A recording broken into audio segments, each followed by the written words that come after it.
Voilà, j'aimerais sans plus tarder ouvrir la parole de Dieu. Nous allons le faire en lisant dans le livre de la Genèse, le premier livre de la Bible, au chapitre 4. Nous lirons les deux derniers versets de ce chapitre 4, les versets 25 et les versets 26.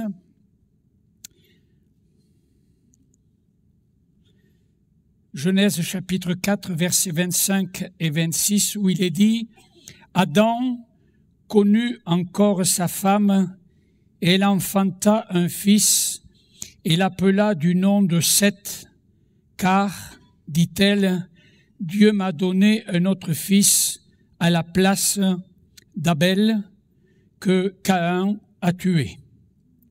Seth eut aussi un fils, et il l'appela du nom d'Énoch. C'est alors que l'on commença à invoquer le nom de l'Éternel.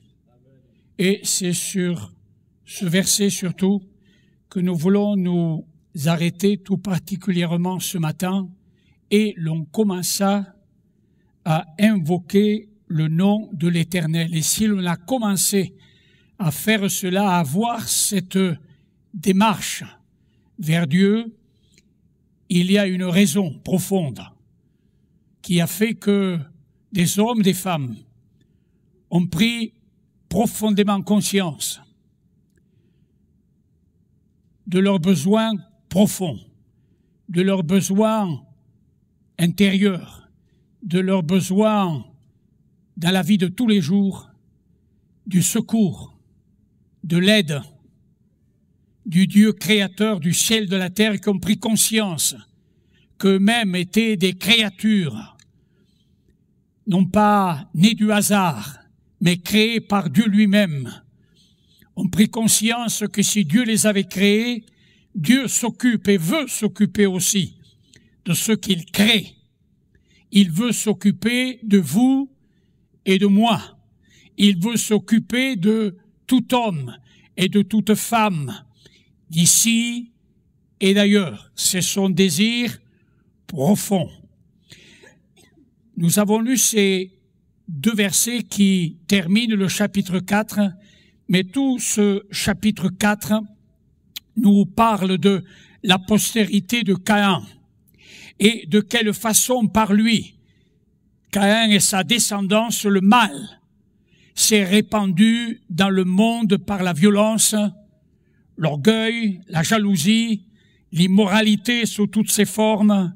Cette postérité de Caïn, elle avait un slogan, non pas invoquer Dieu, mais ce slogan était « Nous pouvons nous débrouiller dans la vie sans Dieu. Nous sommes des gens capables de pouvoir gérer notre existence.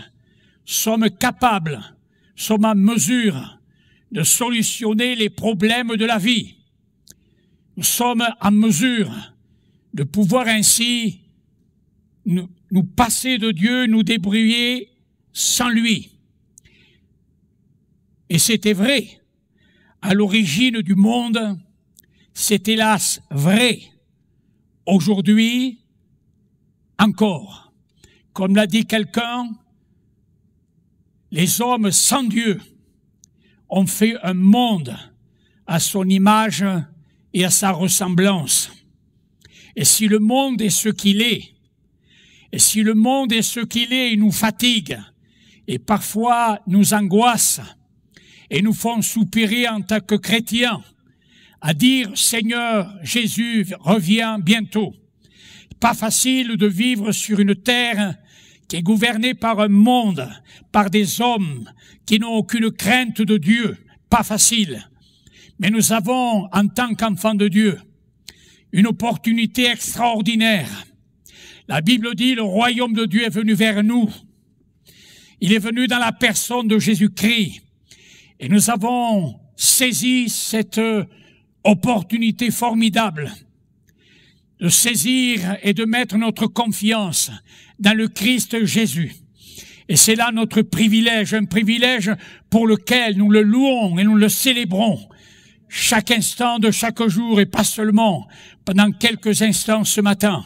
Quel bonheur, ce qu'un jour Jésus est venu par sa parole et par l'action de son esprit frapper à la porte de notre cœur. Peut-être avons-nous hésité de lui ouvrir la porte. Peut-être même quelqu'un ce matin est dans cette hésitation, entendant depuis passablement de temps déjà, par le moyen de la parole, par l'action de l'Esprit de Dieu qui rend la parole de Dieu vivante, frapper à la porte de leur cœur.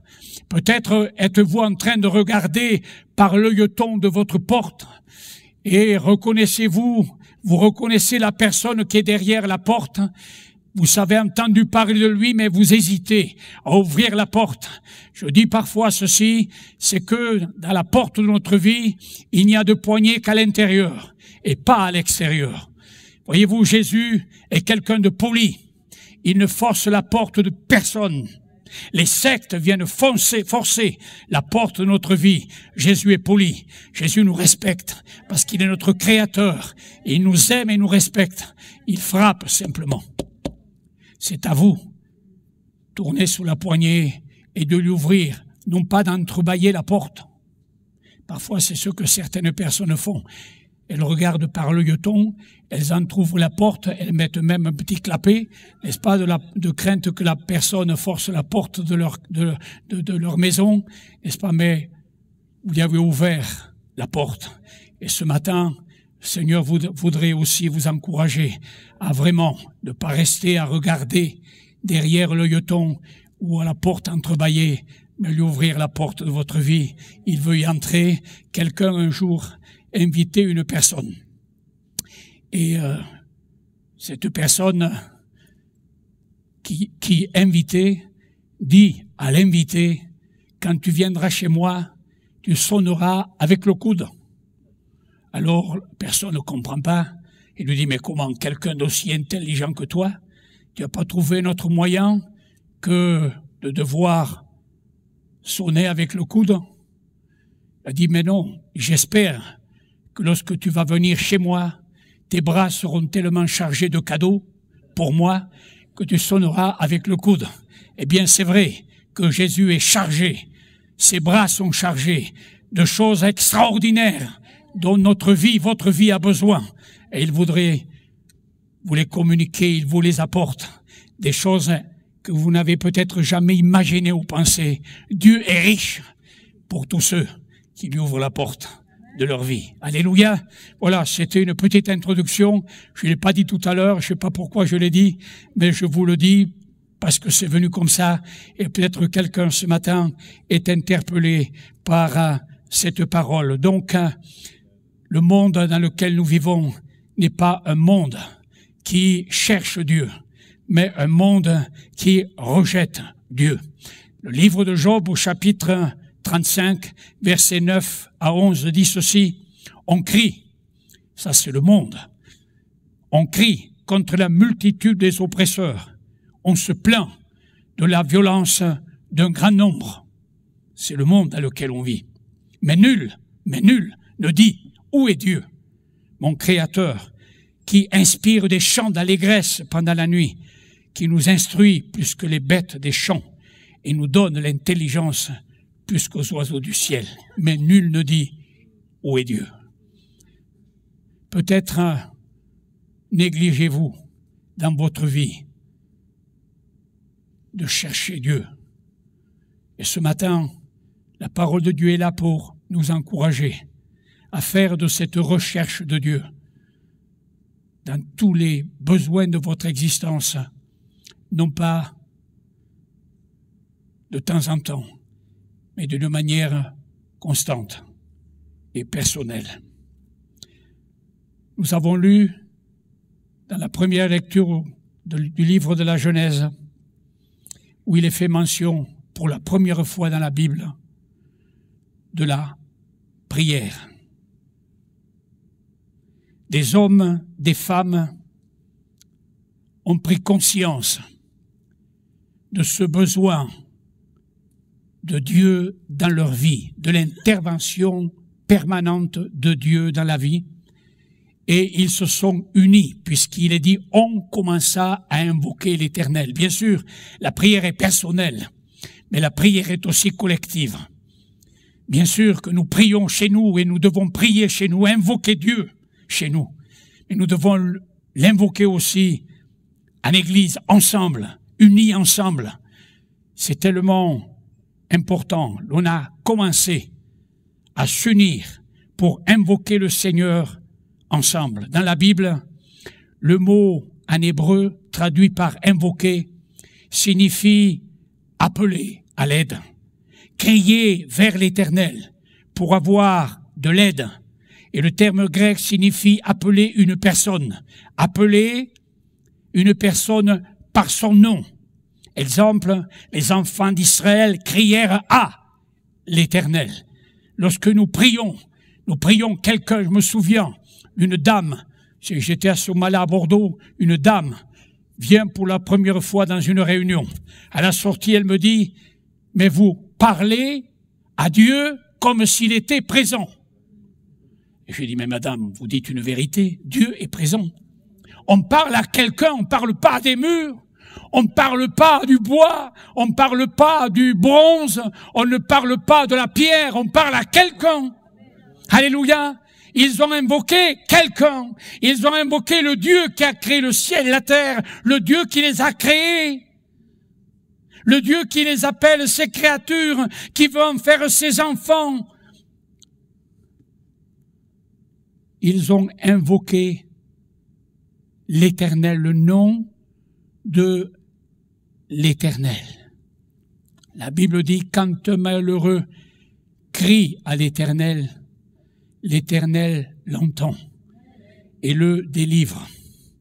Pour la première fois, donc ici dans ce texte, l'homme prend conscience. Et de là, le nom donné par Seth à son fils, Enoch. L'homme prend conscience de sa fragilité parce que c'est bien ce que signifie ce nom. Enoch, fragile,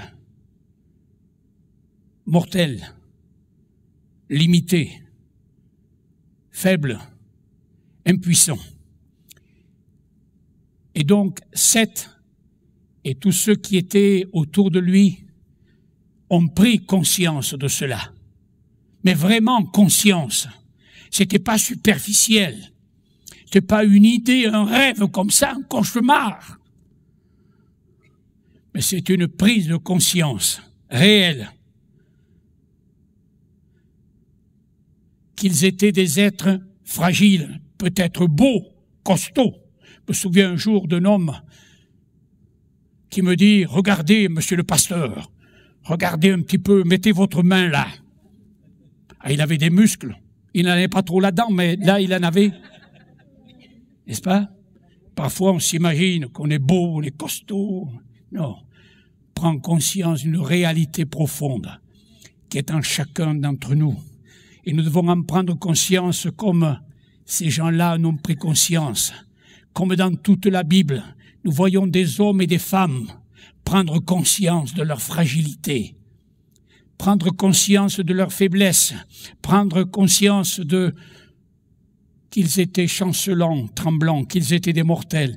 Et dès cette époque, on se rendit compte du néant et de la vanité de la vie, et que les simples relations humaines, même si elles étaient intéressantes, elles étaient insuffisantes, qu'elles étaient impuissantes pour surmonter les combats et les épreuves de la vie. C'est bien d'avoir des amis. C'est bien aussi de pouvoir échanger, n'est-ce pas? Parfois sur Facebook, nous voyons cela, n'est-ce pas? Des gens qui disent, ah, tu sais, ça va pas aujourd'hui, on partage ses douleurs, ses peines, c'est bien, n'est-ce pas? D'avoir des oreilles qui nous écoutent. Le problème, c'est que les hommes ne sont que des hommes. Et ils seront toujours que des hommes. Même les plus intelligents, même les cerveaux à 5 étages, seront toujours que des hommes. Et on en a pris conscience là. Et tout au long des siècles, des hommes et des femmes ont pris conscience qu'ils étaient fragiles, qu'ils étaient faibles. Aussi ont-ils eu l'intelligence, la véritable intelligence, la sagesse, la véritable sagesse, de dire nous allons nous tourner vers le Dieu qui nous a créés. Nous allons nous tourner vers ce Dieu parce que nous savons qu'il est accessible. Le Dieu qui a créé le ciel et la terre et qui remplit le ciel et la terre, c'est un Dieu accessible. Pas possible. Oui, il est accessible. Même par toi, qui es peut-être un inconnu dans ton quartier, peut-être toi qui vis avec tes complexes, Dieu est un Dieu accessible. La Bible nous dit justement, en plus, dans le Nouveau Testament, que Dieu s'est approché de nous. Il est venu vers nous, dans la personne de son Fils Jésus-Christ, puisque la Bible dit Dieu a tant aimé le monde, qu'il a recherché ce contact avec le monde. Et il a envoyé son Fils unique, afin que quiconque croit en lui ne périsse point, mais qu'il ait la vie éternelle. Dieu est un Dieu accessible, et ces gens l'ont cru, au travers des sacrifices qu'ils offraient, conscients que le sang purifie de tout péché. Ils offraient des animaux purs à l'Éternel pour leurs péchés. Et ils croyaient ainsi la vérité, c'est que Dieu était accessible au travers du sacrifice qui était offert. Le Dieu créateur nous est accessible au travers de Jésus-Christ, puisque Jésus dit, tout ce que vous demanderez au Père à mon nom, je le ferai. Gloire à Dieu. Il est celui qui nous a réconciliés avec le ciel. Il y a désormais un chemin pour aller vers le Père. Et ce chemin, c'est celui qui a dit, je suis le chemin. Gloire à Dieu, le Seigneur Jésus-Christ. Ces hommes ont pris donc conscience de ce besoin profond et ils ont pris la décision de chercher l'Éternel. C'est alors, devant la prise de conscience de cette fragilité, c'est alors, c'est un moment important là, c'est alors que l'on commença. Il n'est pas dit qu'on en a terminé. On a commencé à invoquer le nom de l'Éternel. C'est une décision. Personne ne peut la prendre à votre place. Mais c'est une décision qu'ils ont prise personnellement. Seth et sa descendance décidèrent d'invoquer le Seigneur, l'Éternel, celui qui est, l'Éternel présent, l'Éternel en permanence. Ils ont décidé de l'invoquer, l'Éternel, le Dieu qui est et sera toujours, celui qui se décrit dans la Bible comme le bon berger, comme l'Éternel qui pourvoit, comme l'Éternel qui communique la paix, comme le Dieu qui nous délivre du péché, qui nous sanctifie, comme le Tout-Puissant qui guérit, comme celui qui est présent, qui est notre justice et qui nous sauve, nous rend vainqueurs du mal, celui qui est la vie, celui qui donne la vie, celui qui est la source, que rien ne peut altérer, il est la source. Jésus dira, se faisant l'interprète du Père, il dira, celui qui boira de l'eau que je lui donnerai n'aura plus jamais soif, mais l'eau que je lui donnerai deviendra en lui une source d'eau qui jaillira jusqu'en vie éternelle. À l'opposé, les choses et les hommes ne sont pas. Les choses et les hommes sont, comme le dit ce verset, l'homme, ses jours sont comme l'herbe, il fleurit comme la fleur des champs. Lorsqu'un vent passe sur elle, elle n'est plus, et le lieu qu'elle occupait ne la reconnaît plus. Mais la bonté de l'Éternel dure à jamais. pour ceux qui l'honorent. Que c'est merveilleux cela. Vous pouvez perdre des êtres chers dans lesquels vous êtes confiés, avec lesquels vous allez partager. Et tous ces êtres chers à vos cœurs n'étaient que des êtres humains, des mortels. Mais l'Éternel qu'on a décidé d'invoquer, il est l'Éternel. La mort ne peut pas le toucher. Votre pasteur a prêché, je crois, dimanche dernier sur la résurrection, n'est-ce pas? Et nous invoquons un Dieu qui a vaincu la mort et qui a mis en évidence la vie et l'immortalité. Que Dieu soit béni. L'homme n'est que l'homme et ne sera jamais que l'homme. Malheur à l'homme qui s'appuie sur l'homme et qui prend la chair comme appui. Notre condition humaine est semblable aujourd'hui à ce qu'elle était à l'origine. Faible, fragile, limitée, chancelante, mortelle, limitée à la fois physiquement, psychologiquement, spirituellement. Nous avons et aurons toujours besoin d'invoquer l'Éternel, le Je suis, celui qui est. Nous aurons toujours besoin de demander de l'aide, mais pas de l'aide à n'importe qui ou à n'importe quoi, mais de l'aide à l'Éternel. L'Éternel amour, l'Éternel puissant, à l'Éternel qui donne accès à notre cri, puisque la Bible dit, je le citais je crois tout à l'heure, quand un malheureux crie, l'Éternel entend. Gloire à Dieu. Et nous avons expérimenté cela des centaines et des centaines de fois.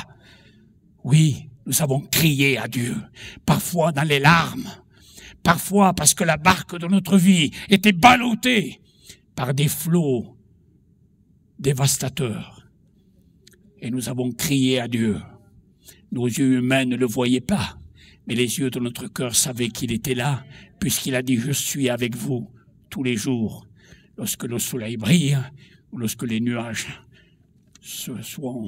remplissent et assombrissent votre vie, il est là. Oui, quand un malheureux crie. La marche avec Dieu, le service de Dieu sera toujours un combat, non pas contre des hommes, mais contre la puissance des ténèbres, la puissance du diable. Nous ne sommes pas et ne serons jamais armés naturellement pour vaincre le mal. Nous sommes tous et toutes des énoches, des gens faibles et fragiles. Seth croyait en la souveraineté de l'Éternel, en son amour, sa puissance, aussi plein d'humilité et de foi. Il avait compris que seul le « Je suis », celui qui est, était celui sous la gouvernance et la dépendance duquel il fallait se réfugier, venir se fortifier, tout abandonner entre ses mains parce qu'il est éternellement riche et bon, parce qu'il est éternellement puissant. Le meilleur a été, est et sera toujours en lui, parce qu'il n'y a aucun changement et aucune ombre de variation. Celui qui hier a secouru des hommes et des femmes, c'est celui qui aujourd'hui secourt, entend le cri de celui qui du sein de sa détresse l'invoque. Parce que Dieu est Dieu. Le Dieu de la Bible, c'est le Dieu qui vous aime, qui nous aime et qui a manifesté cet amour dans le don de Jésus-Christ pour que nous soyons sauvés et secourus en toutes choses tout au long de l'histoire. Les temps où les hommes et femmes ont persévéré à invoquer l'Éternel ont été des temps glorieux. Vous lirez la Bible, lisez la Bible, prenez de la joie à lire la Bible. Elle est pleine de vie, elle est pleine d'énergie. Alléluia. Elle vous transporte. Elle vous enthousiasme. C'est merveilleux lorsqu'on lit la parole de Dieu, lorsqu'on lit, par exemple, que Paul et Silas avaient été arrêtés, les deux apôtres, et jetés en prison. Dans la prison, ils auraient pu mettre leur tête entre les genoux. Ils auraient pu verser toutes les larmes. Les conditions étaient réunies pour qu'ils réagissent de la sorte. qu'ils se plaignent, qu'ils tapent contre les murs, qu'ils secouent les portes, qu'ils secouent les chaînes.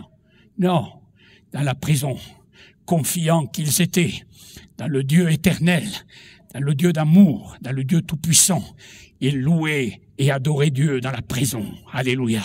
Voilà ce que nous sommes appelés à faire. C'est pas une histoire fixée dans les pages d'un livre. Ces choses ont été écrites pour notre instruction. Alléluia.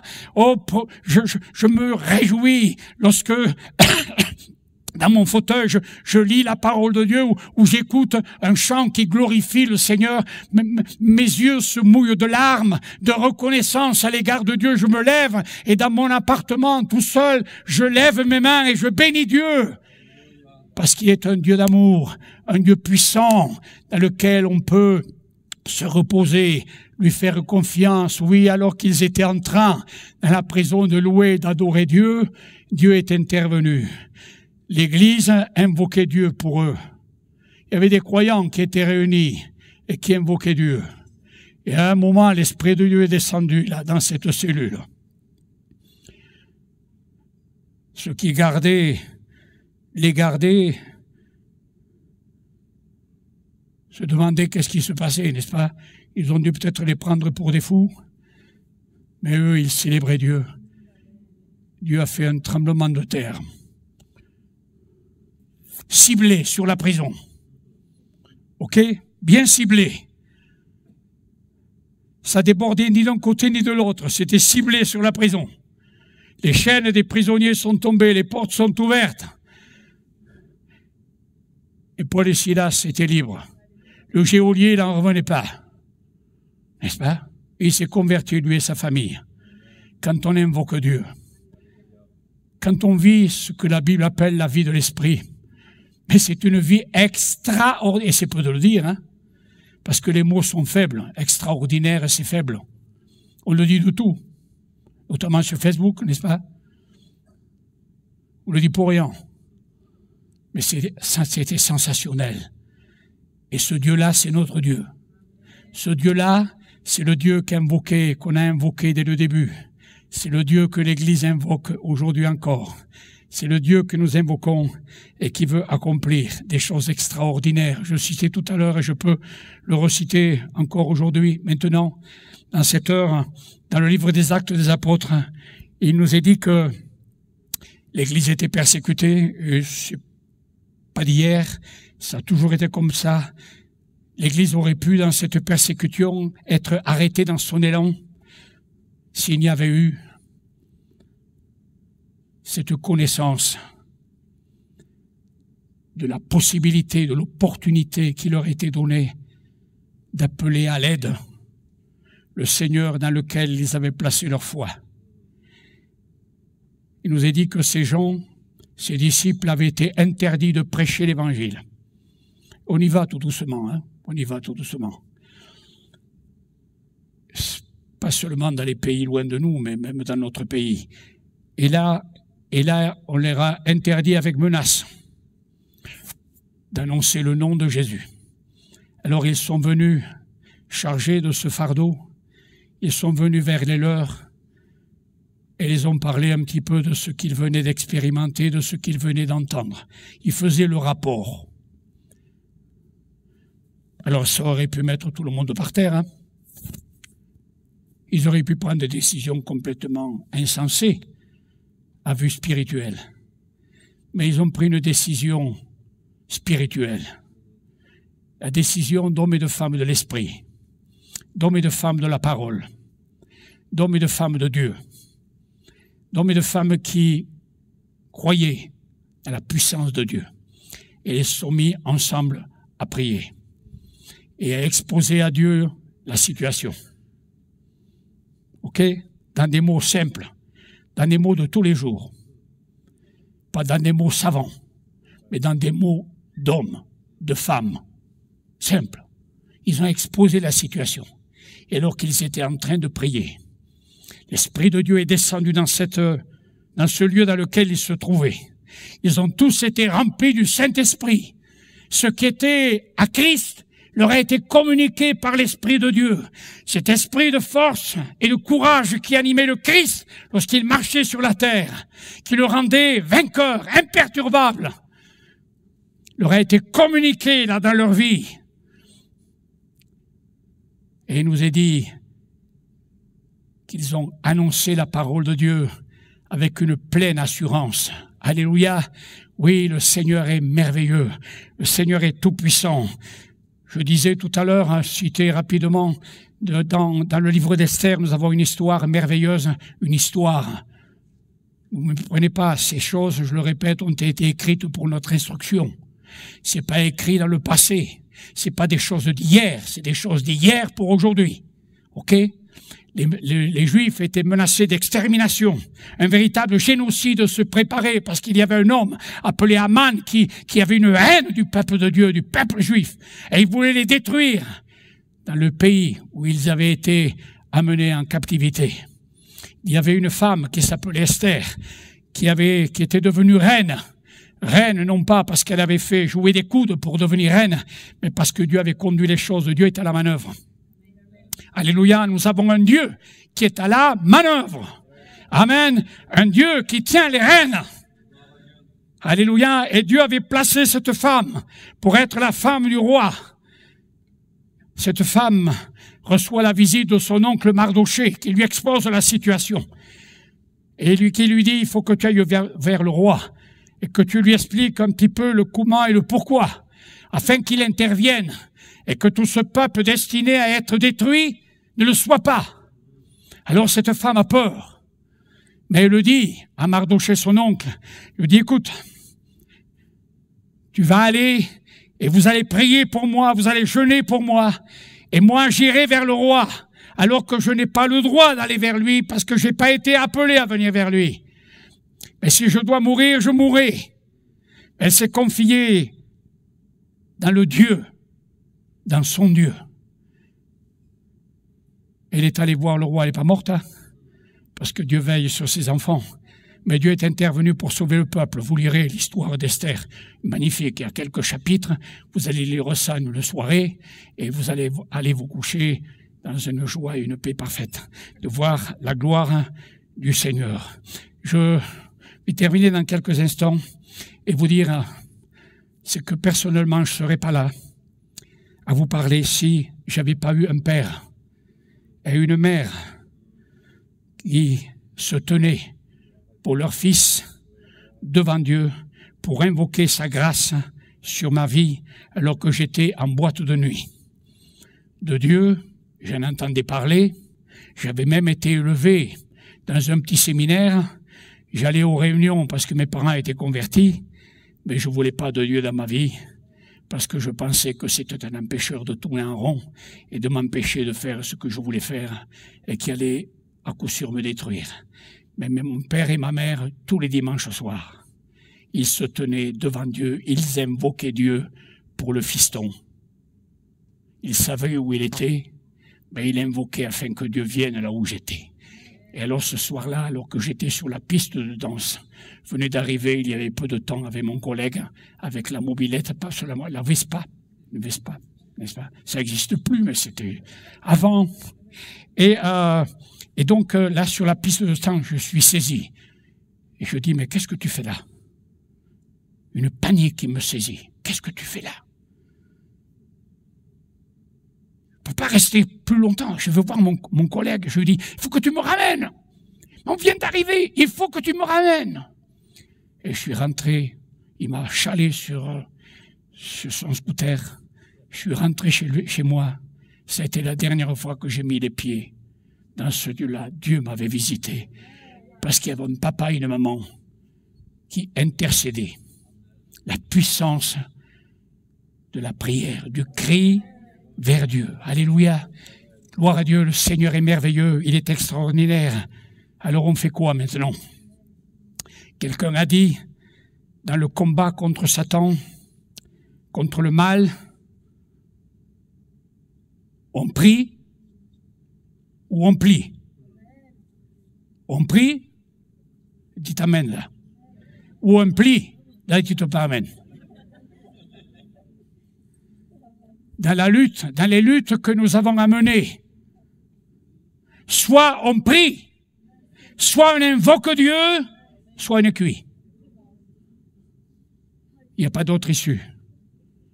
Est-ce que nous désirons nous lever, invoquer l'Éternel et voir des hommes, des femmes, des jeunes, des enfants, nos familles, nos amis se tourner vers Dieu? Dieu le veut. Quand tu pries au nom de Jésus, Dieu te voit, dit un vieux chant, et il t'entend. Il répond à la prière. Oh oui, crois, il agira. Alléluia, prie sur la terre, prie en tout temps. Dieu est là, et il veut bénir. Et sa bénédiction, elle enrichit, elle n'a rien de comparable. La bénédiction que Dieu répand sur ceux et celles qui se décident à invoquer Dieu. Alors, prions.